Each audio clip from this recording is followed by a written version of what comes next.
Hi, Mr. Bucko here with problems 1 through 4 on your Geometry Chapter 10 practice test. We got number 1 on the screen where we are asked to find the volume in cubic centimeters of this rectangular prism. And if we have a rectangular prism, the way to find the volume is to do the length times the width times the height. The length and the width and the height in this instance are clearly labeled as 8, 5, and 4. So we're going to multiply those three dimensions together to get 160 centimeters cubed. The units are centimeters cubed because volume is three-dimensional.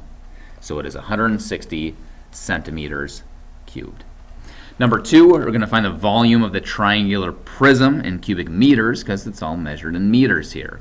Now the volume of a prism in general is the area of the base, which is the capital B here, times the height of the prism. Now this base and height has two different meanings in a prism. This capital B is the area of the base.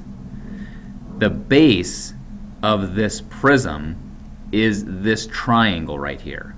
A prism has two bases. And in a prism, the base is not a unit of measure, it is a shape. This triangle is the base of this prism. And we want to find the area of this base. So now we're looking at just this triangle, and we're going to find the area of just this triangle right here.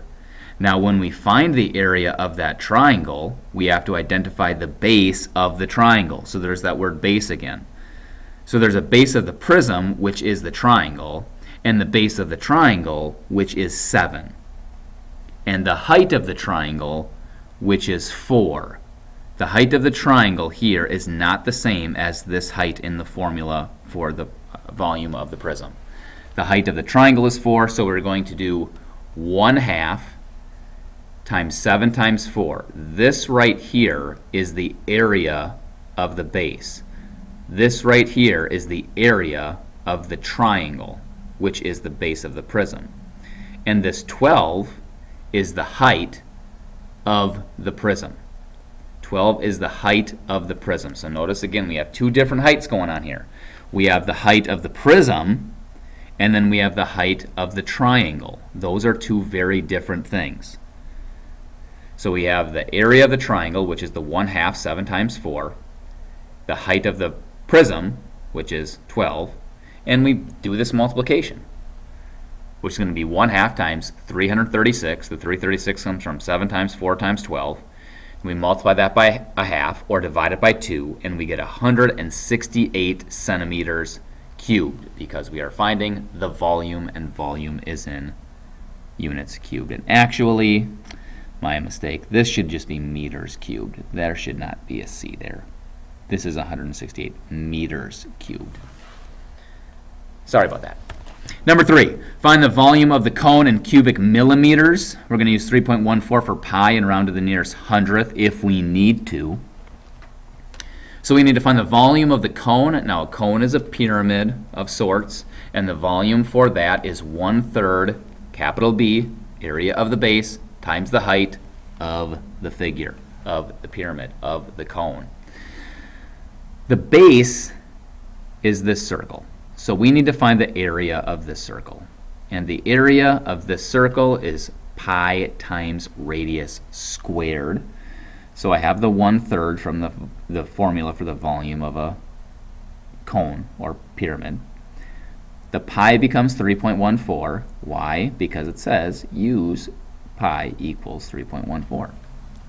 And then 7 squared comes from the radius squared. So this part right here, this 3.14, 7 squared, is the area of the base. And the 9 is the height of the cone, which is this h right here. And then we're going to do the math, do the order of operations here. 3.14 times 7 squared times 9 is 1,384.74. If I multiply this by 1/3, it's the same as just dividing by 3. So if I divide that by 3, I get 461.58, and I stop at the 8, round to the nearest hundredth, millimeters cubed. And that is our answer for the volume of this cone. Number 4, a towing company is featuring a new ball made of a foam outer shell and a rubber inner core. I want that. The radius of the entire ball is r centimeters, capital R centimeters, and the radius of the core is lowercase r centimeters. And we're going to find the volume of the outer shell in terms of capital R and lowercase r. So the first thing that I'm going to do here is find the volume of this whole ball, the whole sphere, from outside to inside, everything accounted for. This on the screen is the volume of the whole thing. This is the volume of the entire sphere, as if nothing was taken out. But what's happening is that we have an outer shell and an inner core. And that inner core is going to be taken out because I want to find the volume of just the outer shell. So now I need to find the volume of the inner core, which is going to be volume equals 4/3 pi times lowercase r to the third power, because the inner core has a smaller radius of lowercase r. And notice I'm not evaluating these things. I can't. I don't know what the actual volume is because I'm not given r, but it's in terms of r, capital R, in terms of lowercase r. So if I did know what these values were, I could then plug them in and do the math and find out what the actual volume was. But I'm just making a general rule here because I don't know what these values are. So this V equals 4/3 pi times radius to the third, this is the volume of the inner core. So what I'm going to do to find the volume of the outer shell is I'm going to take the volume of the whole thing and I'm going to subtract the volume of the inner core, because that sphere is taken out. It's not accounted for in the volume. So I'm going to do the volume of the outer shell is going to be equal to the volume of the entire sphere. This right here is the volume of the entire sphere. And I'm going to subtract the volume of the inner core. And there's nothing I can do. This is our answer. We're done. I can't combine those. I can't subtract them. They're not like terms. They have two different r's. There's a capital R and a lowercase r. Those two things are not like terms. They're two different numbers. I can't combine them. But this is what I would use if I wanted to find the volume of the outer shell, and I knew what those two values were.